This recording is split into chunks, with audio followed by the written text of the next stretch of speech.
needed to strike back just to see if they can balance things out. So Uhud was a big deal. Uhud to them was a big deal. And the outcome, as you're going to see, is going to be huge. We're going to spend talking about Uhud maybe a couple of sessions, but then I'm going to spend maybe 5-6 sessions just talking about the aftermath of Uhud. Like what happened after, what Uhud caused for the Muslims. And this piece is extremely, extremely detrimental and important to comprehend. And when the Prophet ﷺ knew that they were coming, as I kind of talked about last week, and he had that vision, he gathered people and he consulted them in terms of what to do. And a lot of the youth wanted to go out and meet them as they were met in Badr, like outside, just like Badr happened, because they felt that they were left out. They didn't get to attend that. And the outnumbered, maybe the older generation, that wisely wanted to stay in Medina to fight them off. And the Prophet ﷺ went with the majority opinion. We're going to come back to this point later, at the end of the battle, because that point is going to be addressed in the Quran specifically, due to the outcomes of the battle. It's going to be talked about in the Quran, because the Prophet ﷺ consulted people, and the result was not great. So a lot of the people, a lot of those who are against this system altogether, you're talking about the chiefs of all tribes, who just told them, see, why are you doing this? Why this new system? We never had this before. It's just the chiefs who sit down, we talk, everyone else just follows along. Or, there's no need. Why do we suddenly care about what these people think or what their opinions are? Which is something that the Prophet ﷺ not only stood by, but was commanded to stand by subsequently afterwards. So ﷺ, when they came and told him, Ya Rasulullah, if you want to stay in Medina, we can do it. قال ما كان لنبي لبس لأمة الحرب أن يضعها حتى يقاتل. No, we've made a decision, and no prophet will ever wear his shield for war and then put it down until he goes and he fights his enemy. And what he was saying, alayhi salatu wasalam, is that no, we've made the decision. I'm not going back on this. We're not going to go back and change what we've done. We voted. This is what we decided to do. Tawakkalna ala Allah. We're going to move forward with this. We're not going to go back and start questioning ourselves. The biggest mistake you'll make in life is to question yourself after you've made the decision. I don't mean this, I'm not going to start talking about this from a gender specific perspective, but when I talk to younger brothers, I tell them, look, being a man, in my opinion, a big part of it is your ability to take a decision. Like a big part of that, like as you grow up and enter manhood, a big part of that, ya akhi, is your ability to take a decision, to make one, to say, okay, this is what I'm going to do.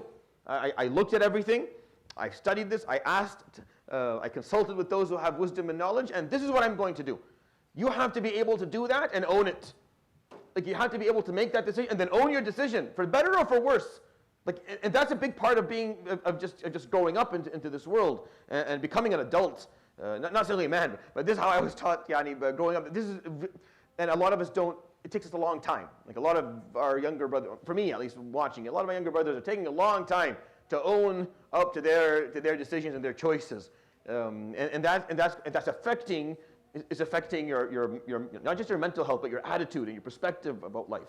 You have to sit there and learn how to make a decision. And once you make the decision and you've exhausted your resources, that's it. Don't look back.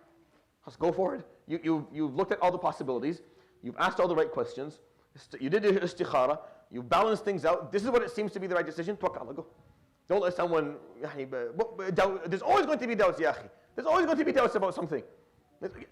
There's nothing in life that's guaranteed. Like, you understand that? There's nothing. Nothing is guaranteed, aside from death. Aside from the fact that we're all going to drop dead someday, there's nothing guaranteed. Everything can go in any direction. So if you're someone who lacks the ability, you lack that decisiveness. If you lack the ability to be decisive, then that's going to obviously harm you. The Prophet ﷺ was not someone who lacked the ability to be decisive. No. When he made a decision, that's it. We decided.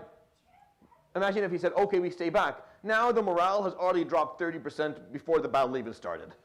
They're questioning themselves before it even began. If you question whether you should go, then a few minutes later you're going to question whether you should have stayed, and then the questioning goes, and the doubt just keeps on, it just piles up, and then you just feel less about the whole situation. No.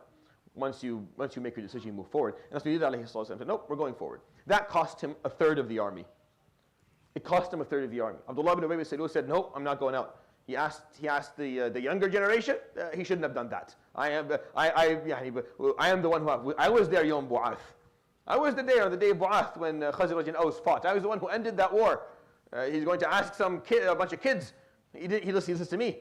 So he and all the old geezers, and those who followed them, who listened to them, stayed back in Medina, and that kept back a third of this army. 1,000 people, 300 stayed back. That was an absolute stab in the back. Stab in the back to the Prophet ﷺ, the Muslims, because now they're going and they're facing an army outnumbered 4-1. It was 3-1, and that was bad enough. Now it's 4-1 because of this decision. The Prophet ﷺ would go, he would lay out the battlefield. And I talked about this last week, and I'll briefly remind you. He would put Jabal Uhud on their right, and he found a small mountain that you can see up there. Ooh, why is this not working? Do you know how to fix this? Why is it not moving forward? I'm thinking people are watching what I'm watching. They're not watching what I'm watching. Yeah, you just fix it. Yeah, I don't know. Yeah, I don't need it, but yeah, just for their own. Yeah. And he put a small mountain called Jabal al-Rumah to the left. And his idea, obviously, alayhi salam, was to force Quraysh to meet him within the small area, because they lose the advantage of numbers if they have to face in smaller areas. If you're out in the open, then they can just basically surround you and flank you, and then you're done really quickly, because 700, 4,000, 3,000 people, this is a piece of cake. So he forces them into a smaller area. Now, to make sure that they can't flank, Uhud is easy. Uhud's way too big as a mountain. It'll take forever. By the time they flank, the battle is done, they've buried the dead, and they've started a new battle. This is not going to happen. But the smaller mountain, which is later called Jabal al-Rumah, the Mount of Archers, only because of the significance of what happened, he put upon it 50 archers with the leadership of Abdullah ibn Jubayr. He's the one who led that group. And he gave them very, very clear teachings, alayhi salam, very clear commands, that you don't move, you don't leave. I don't care what happens. If you see us celebrating down there, if I don't come and tell you to leave, you stay there. If we're all dead, if we all die, you just die on the mountain. You don't leave until I tell you specifically, personally, you're welcome to come down. And that's it. So he's very, very clear, alayhi salatu wasalam, because he had a vision of what this battle was going to look like. And that was the understanding of how this was going to happen. The Prophet alayhi salatu wasalam, in the midst of all this, would get on Jabal Uhud, and he would say, Uhud, Jabalun yuhibbuna wa nuhibbuhu. Later on, the Prophet ﷺ would stand on Uhud and say, this is a mountain we love. He would continue to love this mountain, alayhi salatu wasalam. If you ever go to Medina, make sure that you visit Uhud. Like I told you before, nothing in your experience of going to Mecca or going to Medina are you going to be standing in awe of some natural phenomenon that you've never seen before. No, when you go to Mecca and Medina, it's just mountains and rocks. The significance of these places, is the significance of what happened on them.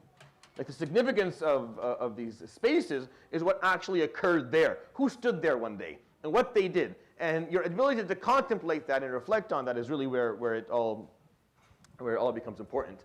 The way that the battle was, we'll try and get this back, inshallah, if we can. I don't know if we will. I'll try to be successful. Maybe.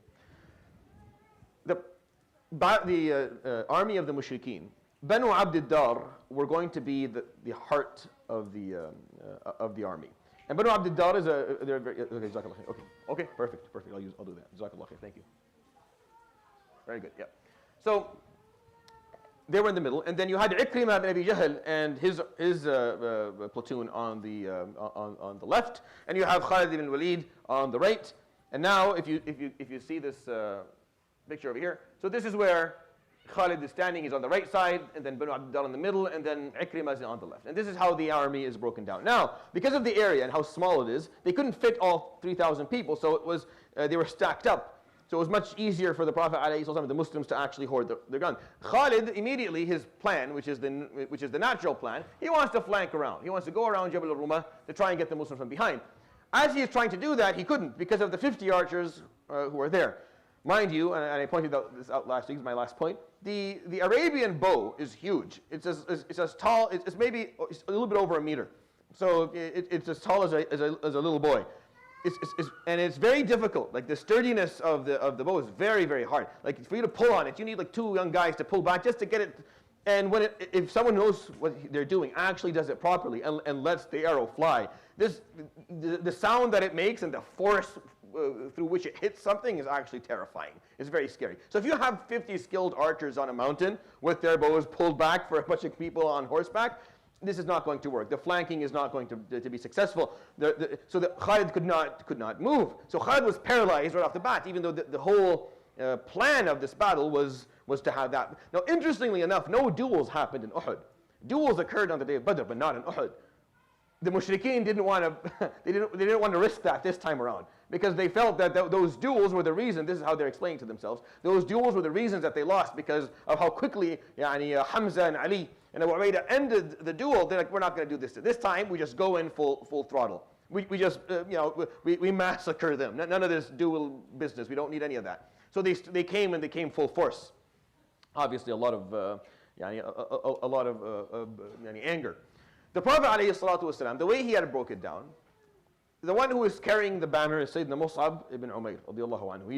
He's carrying the banner for the second time around. The commander on the ground is Sayyidina Hamza ibn Abdul Muttalib. He's commanding on the ground. The Prophet ﷺ and three of the Sayyidina Ali and Sayyidina Zubayr, they're standing behind, and they're leading the three platoons that exist behind. And Hamza is moving back and forth, pushing the mushrikeen back, and the archers are on the mountain. And this is how it's going to be. And if they're stuck, then they retreat back into Uhud. This was the battle plan. And the battle began. Interestingly enough, sorry, let me just want to move forward. Yeah. The Prophet ﷺ, as the battle began, would take his sword out, and he would ask a question. This hadith is an interesting story. He would say, "Man ya'khudhu hadha as-sayfa bihaqqihi?" Who is going to take this sword? First of all, he asks just who takes the sword. So 50 people put their hands up. And then he said, "Man ya'khudhuhu bihaqqihi?" You will take it and do well with it, meaning and treat it with its due diligence and make sure that they're righteous with it. So a lot of people put their hands back down. But one person kept his hand up, named Abu Dujana. Abu Dujana kept his hand up. He said, Ya Rasulullah, ana akhuduhu bihaqqihi, walakin ma haqquhu. I'll take it with his due diligence, with his haqq. But what is its haqq? فقال عليه الصلاة والسلام أن تضرب به هام الكفار وأن لا تدبر في أرض المعركة. For you to hit with it as hard as you can, and for you not to turn back in the middle of battle. فقال أخذه يا رسول الله. So he took it رضي الله عنه, and he carried, and the way Abu Dujana was one of those guys who knew how to train horses to walk in those certain ways. So on his horse, he would, in an arrogant manner, he would have his horse walking around in front of the army of the mushrikeen, basically dancing and jumping, and he's saying poetry. أنا الذي عاهدني خليلي بسفح الجبل ونحن بالسفح لدى النخيل ألا أبقى العمر في الكيول وأضرب بسيف الله والرسول. He's saying poetry, that I'm the one who took the covenant with his beloved one, the Prophet ﷺ, that day, standing under the palm tree to take his sword ﷺ and to fight with him.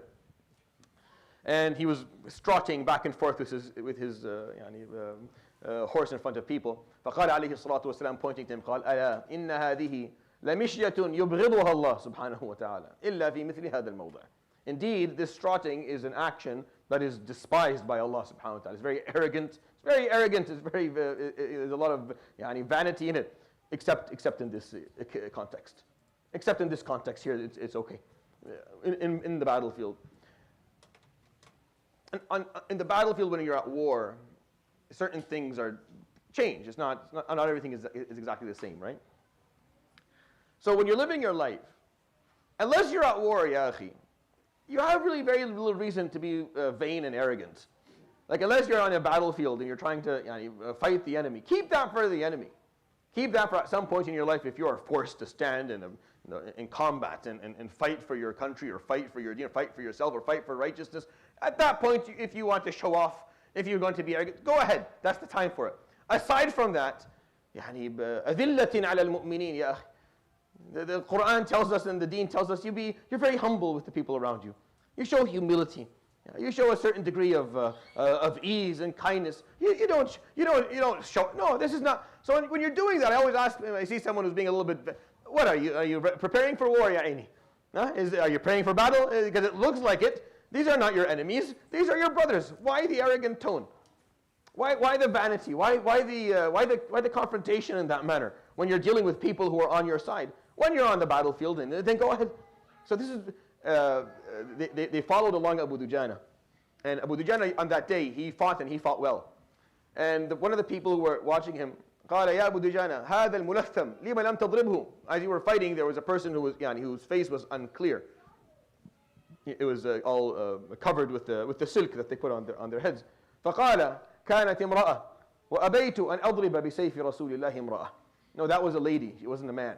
and I didn't want the Prophet ﷺ's sword to hit a woman. And he didn't know, the man who was watching didn't know, but found out later. And this is common. For the Arab, it was not uncommon for ladies to actually go to war and to cover up their faces, they wouldn't be known, and to fight. And this was not, and as we're going to see within this battle with the Muslims themselves, we're going to see examples of that as well. So radiallahu anhu would fight, and he would fight well. Sayyidina Hamza ibn Abu Talib would put a feather of a peacock in his armor.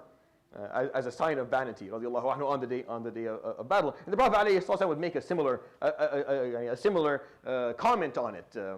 And the reason that they did this is in combat, you're trying to raise the morale of your army, strengthen them, and help them become courageous and be brave at a time where it's very very scary to do so. Do I keep on going? Okay, good. The battle begins, and as planned, as the Prophet ﷺ would plan it out, the three platoons holding the area between Jabal al-Rumah and Uhud hold their ground. The archers are keeping from flanking, and Hamza ibn Abdul Muttalib with his front platoon go in, and then they come back. They sweep in, they push back, and they come back. And they do this in a method where they would go after the one who's carrying the banner. Whoever is carrying the banner. For Arab, in Arab wars, once the banner falls, it causes a certain degree of chaos and confusion. So if you can get the guy with the banner, and the banner falls, then the people, the soldiers of the army, they see their banner fall, they get confused and chaotic and scared, and then they retreat. So Hamza radiallahu anhu did this, and it's in the books of Seerah that this happened around 9 times. They would go in and they would take out the guy with the banner. And that Hamza did it himself between 4 to 5 times. And then Ali said, Ya Da'ni, it's my turn. I'll lead the push. So Ali led the push and took out the person with the banner. And then Zubayr got envious, قال يا علي دعني, it's my turn. Zubayr would do the same thing. فسقط 9 من بني عبد الدار يومها. On that day, 9 of the people who were holding the banner fell with this push that radiallahu anhu were doing. It was a very, very quick victory. The Quran says this very easy.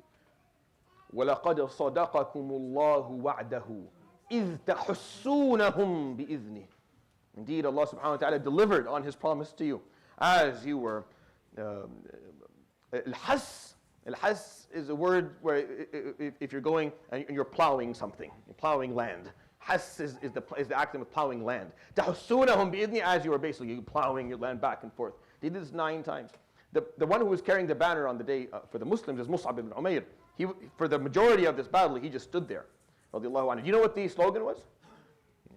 So on the day of Badr, it was Ahadun Ahad. It was out of honor for Sayyidina Bilal and his famous quote, this never everlasting wording that he said, and the way that he challenged the mushrikeen. On the day of Uhud, it was Dinuka dinuk, lahmuka damuk. Your faith, it's your flesh and blood. Lahmuka damuk. This is a slogan that they used on the day of Uhud. So you can see, even the Muslims themselves felt that this day was going to be of extreme importance, and they were very worried about it.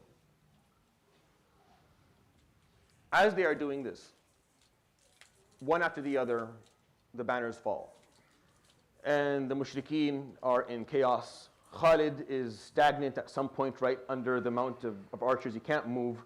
Abu Sufyan is looking at Khalid, Khalisni, move, get moving, we need flank. And Khalid's like, I can't flank. Like, this is your plan, and I can't flank him. Like, I have nothing, they're on the mountain, I can't do anything. And people are just slowly retreating, and truthfully enough, and sure enough, by maybe the first hour and a half of this battle, the mushrikeen start to retreat fully. Even Khalid himself starts to move back. They move back. What do they leave? They leave all of those who fell, all of the casualties. The people on the, is this working again? Okay. Because we're going to talk about this for quite some time. They're watching, and all they see are the mushrikeen who had fallen. Back then, someone who had passed or died in a battle, it's a lot of money. It's a lot of money. What he's wearing, the armor that he's wearing, the shield, the sword, even the golden teeth in their mouths. This was a lot of bounty. It was a big deal. The way the Arab were used to doing this, and we talked about this during the time of Badr, that they disagreed on the anfal, Right? They disagreed on the bounty after Badr. They kind of fought amongst each other a little bit. And the Quran had to come and set the record straight. يَسْأَلُونَكَ عَنِ الْأَنْفَالِ قُلِ الْأَنْفَالُ لِلَّهِ وَالرَّسُولِ. Bounty is not, it's not the way you're used to taking it, where you just go and take what you want and leave. No, this is going to follow a specific law. It's all going to be brought together. Someone, if you fought, that you get a certain amount of it, and then a fifth of it goes to the state and is taking care of the fuqara and masakeen. This is how it's going to work. A lot of the Sahaba were still not fully sold on this. And some of them still felt a little bit upset about it. They didn't like it. And habits are habits. So the guys who are standing on that mountain, they're looking down like, this is over. This is over. If we don't go down right now, we're going to miss out on all the bounty. Now, this guy, he's right there. Like he's 50 meters away. If I run down, I can strip him from all of the boots were a big deal. Like shoes were hard to come by. We don't feel that anyway, because all you have to do is just walk over to any store and walk in. You have a variety of garbage shoes to buy, and you put them on, and you throw them away after a week or so. But you have an abundance of options. Back then, good shoes were a big deal. If you had good shoes, you're a rich fellow, because it was hard to come by. So when someone's lying there and they're gone, with all the armor and the shield and the sword and the boots and everything else that comes with it, it's very, very tempting to go down and take it. And they, in their minds, that this was over. So a bunch of them started talking about, let's go down and get the bounty. And Abdullah bin Jubayr is saying, they say, no, let me remind you what the Prophet ﷺ told us. We stay here until we're given a command to leave. So they start arguing with him, but it's over. There's no one down there. He's like, no, we were told very specifically what to do here. They argue for a while. Out of the 50, 40 of them decided to go down. 40 gentlemen decided to go down and pick up some of the bounty. Abdullah bin Jubayr and another 9 gentlemen stayed on top, 10. The battle was technically over. The Quran even points it out, right? تَحُسُّونَهُمْ بِإِذْنِهِ. But then the Quran says, حَتَّى إِذَا فَشِلْتُمْ وَتَنَازَعْتُمْ فِي الْأَمْرِ وَعَصَيْتُمْ مِنْ بَعْدِ مَا أَرَاكُمْ مَا تُحِبُّونَ مِنْكُمْ مَنْ يُرِيدُ الدُّنْيَا ومنكم من يريد الآخرة ثم صرفكم عنهم ليبتليكم ولقد عفا عنكم والله ذو فضل على المؤمنين. This verse explains a lot of what happened. But it points out then there was a little bit of a disagreement. فشلتم. You failed the test. You fought amongst each other yourselves, and then you disobeyed after Allah showed you something that you loved. What was it? Victory. You saw a victory, so things were going well, and then you decided to disobey the command that you were given. They go down, and in their minds, it's over. Khalid ibn al-Walid sees 40 of them go down. Khalid's a smart man. He actually retreats tactically. He wasn't going home. He was hoping that this would happen. He's hoping that maybe they let their guard down. So he's retreating, keeping an eye. He sees 40 of them go down. He sees it's only 10. If we rush the mountain, we'll be fine. They'll take out 4 or 5 of us, but we'll get 10 is not going to be enough to kill us all. So he signals to Abu Sufyan that bring whoever you can bring back. I'm rushing the mountain. So Abu Sufyan would do that. He would gather, people are running. The mushrikeen are running in every direction. People are going home. Many people left. But the army was so big in comparison to the Muslims, that even just holding 1,000 people, which is a third of the army, was more than enough. So Abu Sufyan is able to hold on to around 800 people to bring them back. And Khalid, with 300 on horseback, rushes the mount of archers, going right up the mountain. And as he predicted, he is able, with few casualties, to take out the 10 archers who are left. All كلهم رضي الله عنهم استشهدوا في سبيل الله. All of them were martyred, including Sayyidina Abdullah ibn Jubayr رضي الله عنه. No? All right, so you can give it a shot if you don't mind, just to move it forward. This happens, and it breaks into full chaos. Because now the Prophet ﷺ and the Muslims who are facing forward, they have nothing to worry from behind because their flank is protected. There's no reason for them to be afraid of anything. Yeah, just go on. It's all right. It's all right. All good. Yeah. Now Khalid is with 300 people on horseback, and they're coming and they're hitting the Muslims from behind, and he is just going through. He's just going through one row after the other of Muslims. Now they're looking back. Now the Muslim army that's already small, half of it has to turn around and fight Khalid. The other half is now seeing an influx of the mushrikeen army coming towards them, and all, for the lack of a better phrase, all hell breaks loose on the battlefield. And everything changes very, very dramatically, very drastically within a very short period of time. And as this is going on, Sayyidina Hamza ibn al-Muttalib is bringing people back, and he's recentering the army once again to fight, to fight. And the Prophet ﷺ is facing with his group, Khalid ibn Walid and the people who are coming from behind, and they're trying to the best of their ability to hold back this group. Now, when did I talk about this? Did I put it a little bit later? Let me see.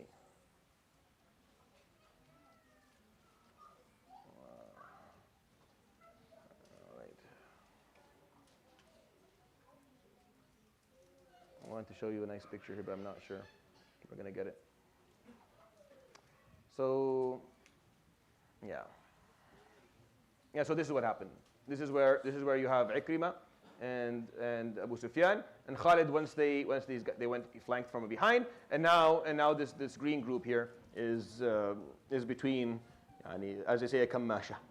Now they're being struck from a front, and they're being struck from behind, and they basically almost have no chance at all of getting anything done. So as this is occurring, in the midst of all of this, as they're trying to regroup to the best of their ability, a man by the name of Abdullah bin Qami'ah would find his way into the army of the Prophet ﷺ because of the chaos, and he would take out the person who was carrying the banner. He would take out Sayyidina Mus'ab ibn Umayr radiyallahu anhu wa ardah. And Mus'ab would fall that day. And we're going to talk a little bit about Mus'ab, inshallah. And he would hit Mus'ab. And he would hit Mus'ab 3 or 4 times, taking off his arms as he's doing it. And Sayyidina Mus'ab radiyallahu anhu is holding the banner with whatever is left from his body, trying to keep it standing straight. But he would fail eventually, radiyallahu anhu, and the banner would fall. Now the issue is that Sayyidina Mus'ab is someone who's very similar to the Prophet ﷺ in terms of how he looks. He looks very similar to the Prophet ﷺ. And a lot of the people who were fighting that day didn't necessarily know the difference between individuals and did not know the faces 100%. So this man ibn Qami'ah, in the midst of all of this chaos, he would scream at the top of his voice. And imagine the Muslims just trying to regroup in the middle of all of it. They hear in the middle of this chaos, not knowing exactly what happened. Like a lot of the Muslims, by the way, in the middle of the battle, they didn't know what happened. They don't know how were we flanked. They didn't see the 40 people going down the mountain. They found out about this later from the Quran and from the admissions of the people themselves. But really, they didn't know what actually happened. It's just chaotic. And then they hear someone scream at the top of his lungs, "I killed him! I killed him!" And who? And he uses the name of the Prophet ﷺ. I took out Muhammad sallallahu alaihi wasallam. These words that echoed through the air on the day of Uhud hit the Sahaba like a thunderstorm. It was like a lightning strike when they heard these words. In the midst of this chaos, seeing the banner down, hearing someone scream out that Muhammad ﷺ has been killed. Yeah. And now it was full chaos. And it didn't work anymore. And people did not know what to do. And they started to make bad. Ali was fine. Up till that moment, he was not harmed. He was, with his group, he was pushing back Khalid ibn Walid and the cavalry. But when they called out, "I killed him," Ibn Qami'ah, a lot of the Sahaba didn't know what to do. Some of them thought that, okay, if the Prophet ﷺ has fallen, then we need to go back to Medina and we need to secure Medina as quickly as possible. So a fair amount of the army of the Prophet ﷺ retreated, and they didn't retreat back to Uhud where they were supposed to retreat. They retreated back to Medina. And the Quran talks about them being at fault for doing that. But they shouldn't have done that day. But for them it was a strategic, okay, we go back.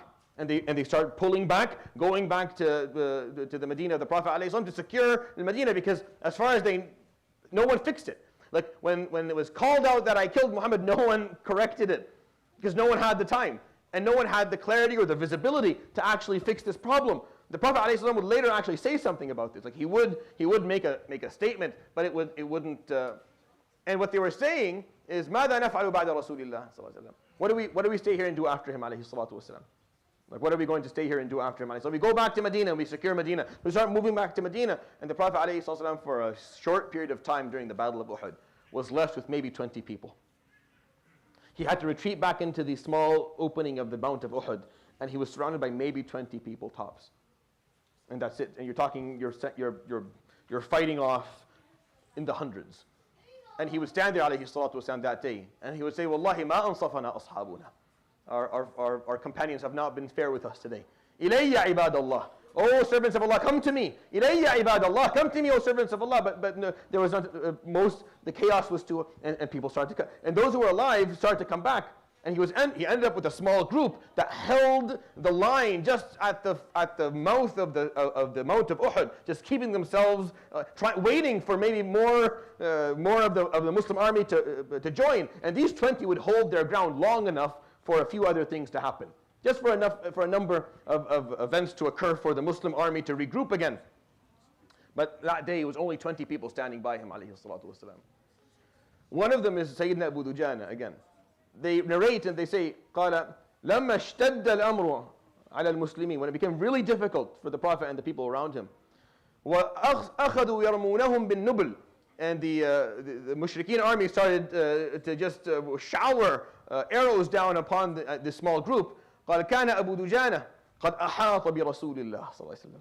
Abu Dujana came and he put himself on top of the Prophet عليه الصلاة والسلام's body to protect him. قال حتى أصبح ظهره كالقنفذ, until his back looked like a porcupine. Just arrows stuck in it as he's trying to hold the Prophet ﷺ down and keep him from dying. Sayyidina Sa'd ibn Waqqas was a very skilled archer. And the Prophet ﷺ with him, because the Prophet ﷺ, one of the things he was skilled at was also, he was a marksman. And he and Sayyidina Sa'd are fighting back and through archery. He would tell him, Irmi Sa'd fidaka abi wa ummi. Throw as hard as you can. And and the story goes that Sayyidina Sa'd would break off the feathers of some of the feathers of the arrows, and he would throw 2 at a time. So the feathers on the arrow, what they serve as is to keep it in a straight line. So if you remove a feather, just like a plane, it doesn't go straight, it'll go in different directions. Very skilled archers can remove a feather, pull, and have it go in not straight line, but actually go into a curve. And obviously it takes a certain degree of skill that I can't even imagine. But Sayyidina Sa'd was actually throwing 2 at a time, breaking the arrows off and pulling it and having it go in different directions just to keep, and he would later on talk about himself. And he's saying, Man minkum, qala lahu Rasulullah sallallahu alayhi wa sallam, fidaka abi wa ummi.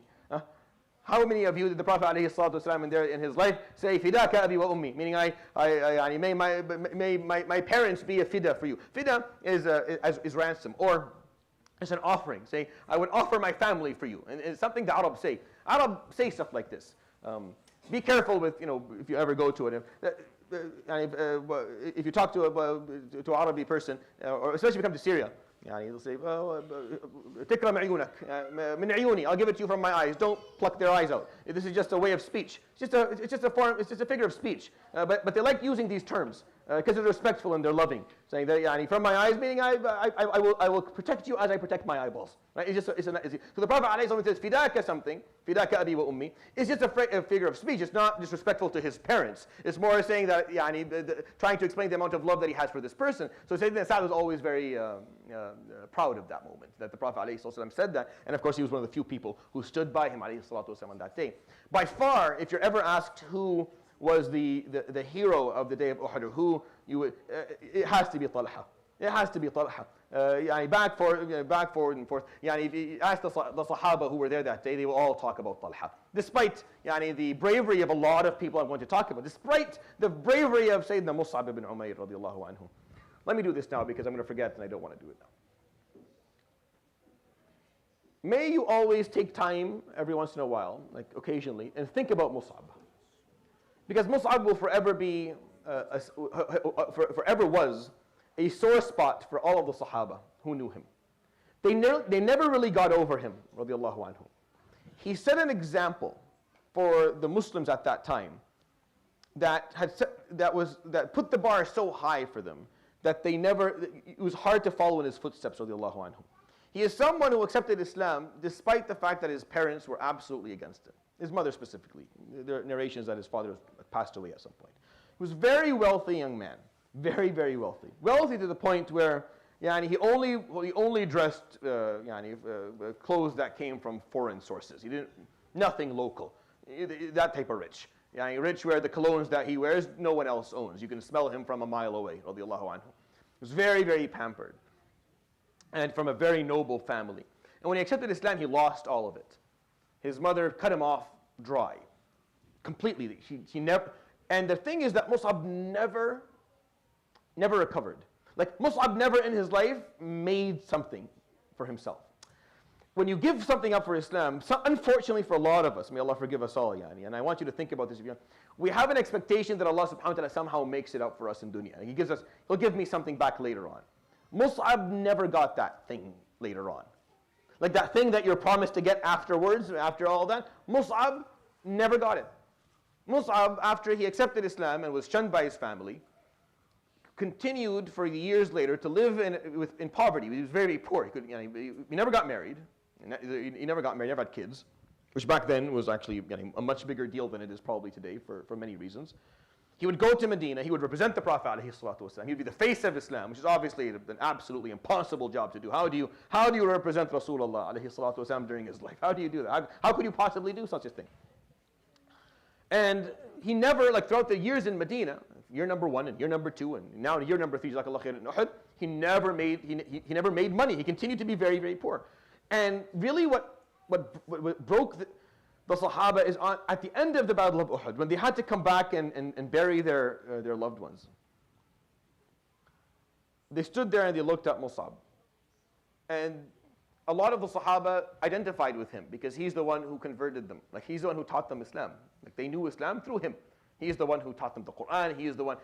So they're standing there in tears, and they're trying to, put him in the kafan, right? The white piece of cloth that you wrap someone up with so you can put them in the grave.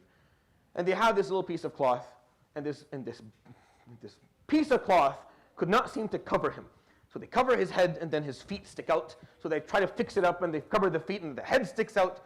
And they're asking for a piece of cloth, and Mus'ab owned nothing. Like he had no tariqah. There was no inheritance. He didn't own any money for them to go buy him something.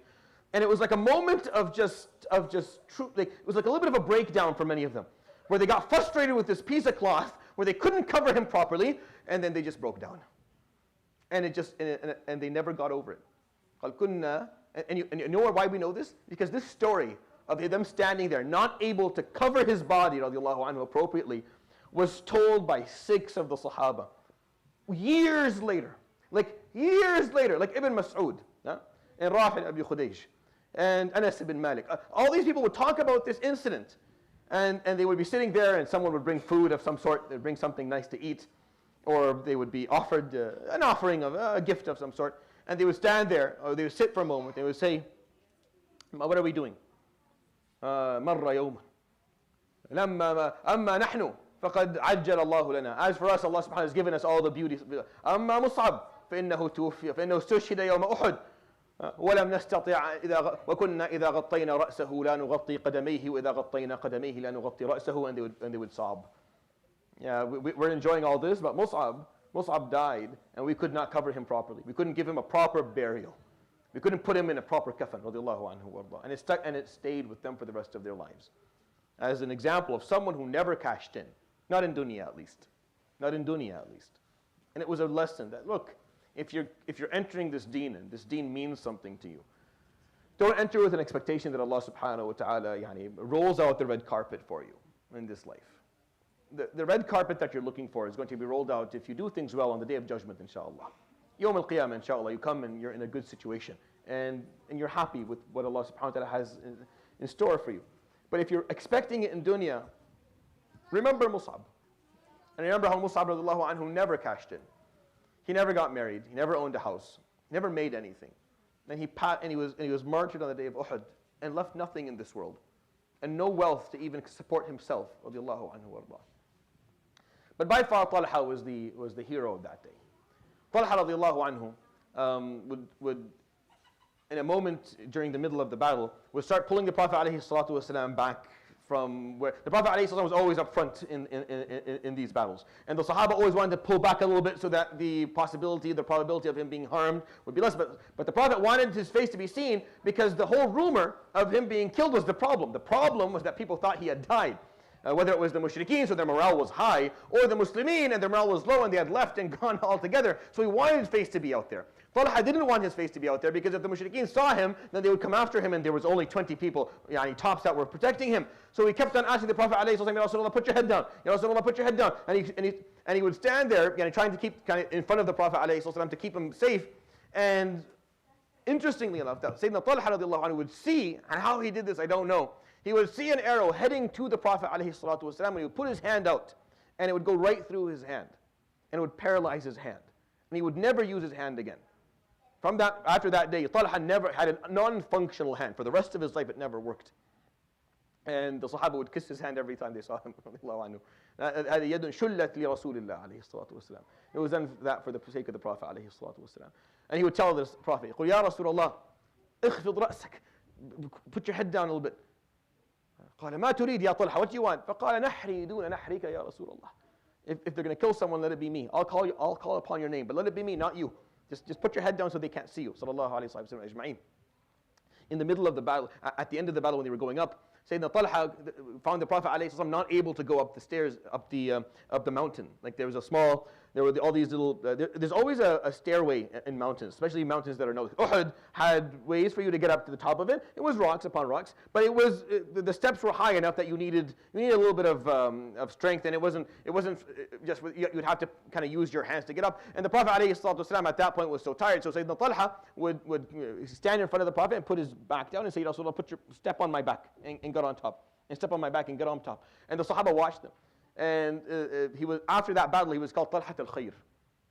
His nickname was Talha al-Khayr, I mean the one filled with khayr. And the Sahaba after that would always say, that day kan yawma Talha. It was a day where Talha was by far the bravest of us all, and by far the one who was most courageous. Alayhi salatu wasalam, in the midst of all of this, as he is pushing back with the few people who are there, a young man with his buddies by the name of Yazid ibn Sakan was in his early 20s.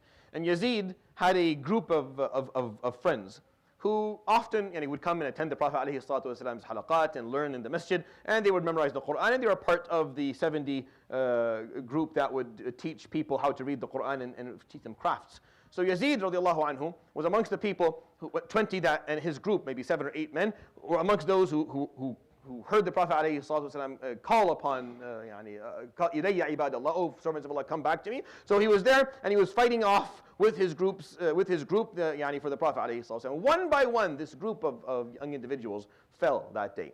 One by one, they would fight back, and one by one they would fall, until Yazid ibn Sakan himself would stand and fight with the Prophet ﷺ, and he would fall himself. And he would fall, radiallahu anhum, and they would say that when they looked at his body, they couldn't count the number of wounds that he was carrying. Like you couldn't even count the number of wounds, there were so many. And he would just collapse, radiallahu anhu. And when he hit the floor or the ground, the Prophet ﷺ would pick up his head.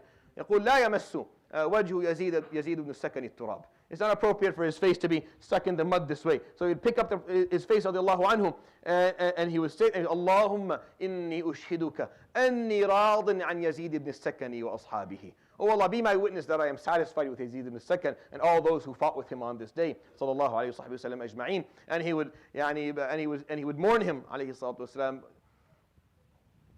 We have only 2 more minutes. I'm going to tell you one more story.